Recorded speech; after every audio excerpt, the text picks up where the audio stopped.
Hey guys, Meteorologist Chris Tomer here with this Saturday mountain weather update, and we got snow coming down across Utah, Wyoming, and right here in Colorado.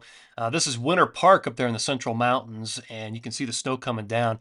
They're reporting 3 inches of snow in the last 24 hours, and I've still got 5, maybe 6 inches in my forecast yet to go. For a lot of the Front Range high peaks, the Continental Divide, a lot of the central and northern mountain corridors up there. So I'll walk you through that coming up.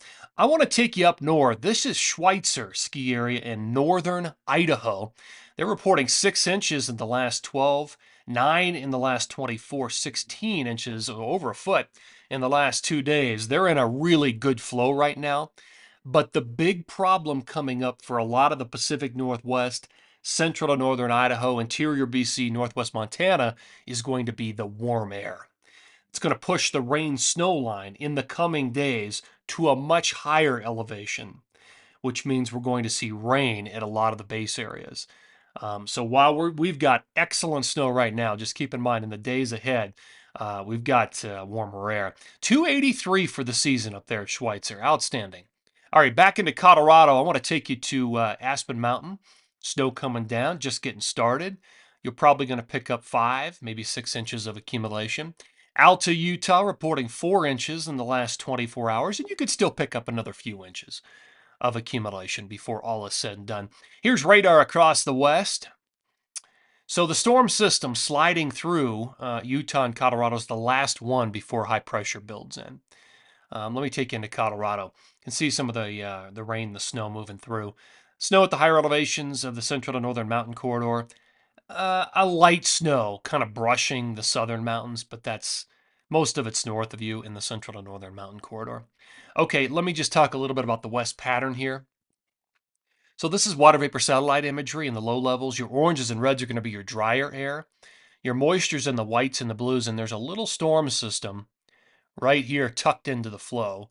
Another low here and probably another big low behind it, but the flow is a lot like this. So there's your kink. A little bit of a northwest flow with this coming through Utah, Wyoming, and Colorado. So that's why we've got the snow falling right now. A little bit of a storm plus that efficient northwest flow. Okay, let me show you my bullet points. So a lot to talk about here. This what we're seeing develop now. Once this little storm moves through the Rockies and high pressure starts to build in, the flows is still going to favor a lot of the Pacific Northwest and BC, but it's going to warm significantly. For example, in interior BC, the rain snow line is now going to move from 4 to 5,000 feet in the coming days. The Pacific Northwest could go 5 to 6,000 feet, and so could a lot of Idaho. That's going to be tough for a lot of places. So you're going to have to be very high up to get snow in the coming days with this warm flow. The Intermountain West, California, Nevada, Utah, Colorado, New Mexico, Arizona, going to get nailed with a big area of high pressure. Rapidly warming temperatures and drier than normal conditions for about 4 to 5 days. Then the pattern might start to turn a little more active again after that, but what I'm seeing lasts through the 27th right now. All right, let's drill down to Alta, Utah. This is the forecast mediagram. This is effective about 9,000 feet. So there's your snow that's happening for the rest of this morning through probably midday into early afternoon. This generates anywhere from 3 to 4 inches of additional accumulation. And the winds today, 40 to 50 miles per hour. Wind direction starting to turn and go west-northwest. And a high temp today at 28. Tomorrow, 31. Notice the temperature's warming. The high pressure comes in. Skies will clear, winds will die, but a high of 36 by the time we get into Monday, March 24th. Okay, let's talk about the Jetstream forecast. So remember on this, the brighter colors are going to be your stronger winds up at Jetstream level, up at about 30,000 feet. These are the winds that carry the storm systems around the country. And so what I'm looking for, the brighter colors, but also the little ripples, the little dips in the jet. And there's one moving through right now. You can kind of see it. We'll start this early today. You can see the dip right there across the northern tier, brushing Utah, Wyoming, and Colorado. That moves out into the plains. And then big high pressure comes in, and it's really obvious. This is early Monday, March 24th, arcing to the north of the jet, big time warming across a lot of California, Nevada, Utah, Colorado, New Mexico, Arizona. Very dry. All the active weather's up in the Pacific Northwest, BC, northern tier. All right, let's go into early Tuesday, March 25th. Still a lot of high pressure ridging across the west. Here's early Wednesday, the 26th. Still ridging into the 27th, but notice up in the Pacific Northwest, a storm system moving in there. And we're still kind of waiting at this point. Now we start to see a little bit of action come in, and this is early Saturday, March 29th. So things might start to turn a little more active in that time frame. Definitely, that's probably the case as we go 29 into 30. Okay, let's look at snow accumulation over time. So on this, your light blues are going to be your lightest accumulations. Greens are 3 to 6. Yellow is 6 plus. Red is 10 plus.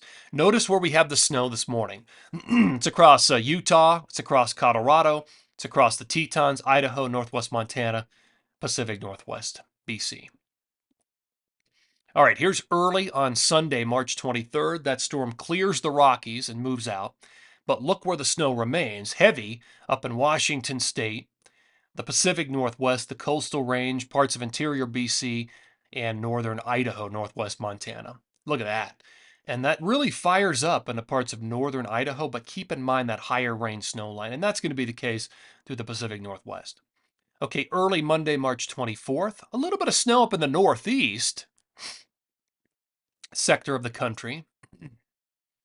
Okay, here's early Tuesday, March 25th, massive ridging across the lower 48. Here's early Thursday, March 27th. Pretty good snow up in BC. All right, here's early Friday, March 28th. A little bit of snow creeps into parts of Utah, Wyoming there on the 29th. Snow returns to California late 29, 30. And this is the 31st. So we're basically running this through the end of the month. So it's tough. Once this high pressure comes in, it really disrupts the flow. And we'll see if we can regain that momentum or not. I mean, I'm sure there's additional weather coming, but man, it's tough to see for the lower 48. Okay, let's go my forecast. All of today through the 24th. So this will take us through Monday. Um, Again, 2 or 3 additional inches up there in the Wasatch today, and that's it. And then it's dry through the 24th. Maybe another 6 to 8 up there in the Tetons. In Colorado, a lot of what you see is happening now. It's happening today, and then it's drier with high pressure coming in after this storm system. So 2 to 6 inches of additional accumulation in Colorado. Up in Montana, the big numbers are up in northwest Montana, but keep in mind the higher range snow line elevation moving in quickly, about a foot up there. Maybe a foot to 10 somewhere in there around Schweitzer. Interior BC, still good numbers. The problem will be the warmer air. In the Pacific Northwest, most of it is centered around Baker, Stevens Pass, Whistler Blackcomb, the coastal range at higher elevations. Keep in mind that the rain snow line's really going to be moving up in elevation. All right, in the Northeast, pretty light numbers here through the 24th. A lot of this does fall around that 23, 24 time frame. We're looking at maybe 2 to 4, 2 to 5 inches of accumulation. All right, guys, we're going to end on the big western map here again. Last little storm moving through Utah and Colorado before high pressure comes in. That's happening now. But still some good residual flow up there throughout the time period in the Pacific Northwest, BC, northern Idaho, and northwest Montana. Guys, thanks for tuning in here. Get out there and enjoy it while we've got it. Take care and have a great day.